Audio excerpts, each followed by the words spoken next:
A plus B, syllabe, C, métaphore, grammaire, W, hypothèse, oxymore. Tati, ton-il a-t-il ôté tatou disait la tortue au tatou. Y et Z. La langue française, un modèle de rigueur et de clarté? Regardez donc la façon dont en français on met les nombres au pluriel. Millions et milliards sont considérés comme des noms communs. Ils sont variables. 3 millions, 4 milliards. 1000 en revanche est tenu pour un numéral, invariable. 5000. Reste 100 et 20 qui tiennent un peu des deux. Vous connaissez sans doute cette règle curieuse que je rappelle. 100 et 20 prennent un S au pluriel quand ils terminent le nombre, c'est-à-dire quand ils ne sont suivis d'aucun élément numéral. 80, 300. On écrira donc de la façon suivante l'expression courante « gagner des 1000 » invariables et des 100 variables.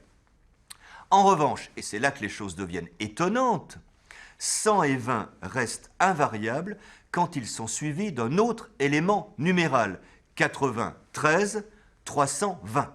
D'où vient cet usage étonnant? Dans l'ancienne langue, 100 et 20 variaient normalement. C'est au XVIIIe siècle que des grammairiens ont imposé arbitrairement cet usage que rien ne justifie.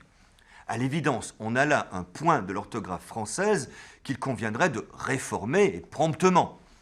En attendant, rappelons-nous cette règle curieuse, 200, un S, à partir de 201, plus d'S. C'est d'un simple.